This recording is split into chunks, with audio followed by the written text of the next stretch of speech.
माँ की दुआएं। माँ हमेशा छोड़ने आती थी स्टेशन। विदा करते समय कुछ कुछ पढ़कर फूंका करती थी। बहुत भरोसा था मुझे उन दुआओं पर जो माँ के होठों से निकल हमारे चेहरे से टकराती, हमें हमारे वजूद का एहसास कराती और हम अपनी अहमियत पर इतराते, फिर चल पड़ते जग जीतने। हम उन्हीं दुआओं के सहारे बड़े होते गए।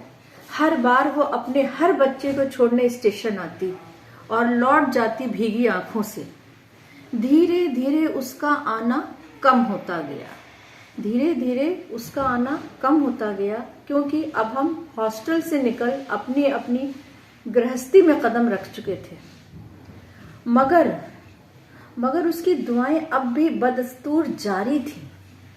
फर्क था तो यह कि अब वो बिस्तर पर बैठे हुए हमें ही नहीं, हमारे बच्चों को भी सराबोर करती थी उन्हीं दुआओं से, जो उसके बुदबुदाते होठों से हमारी झोली में एक तबर्रुक होता और हम उसके सहारे लौट जाते दुनियादारी निभाने, बहुत एतमाद से।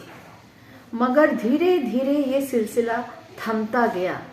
माँ अब वहां नहीं थी, मगर छोड़ गई थी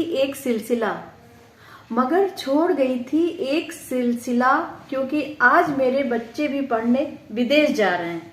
मेरी उन्हीं दुआओं से सराबोर, जो मेरे होठों से निकलकर उनके चेहरे से टकराती, वापस मेरे जहन को झकझोर देती और मैं एयरपोर्ट पर खड़ी आज अपने को उसी मकाम पर पाती जहां ये सिलसिला जाने कब से शुरू था। मगर फर्क सिर्फ इतना था कि माँ स्टेशन पर आती थी और हम एयरपोर्ट पर खड़े हजारों मील दूर अपनी दुआएं आजमा रहे हैं।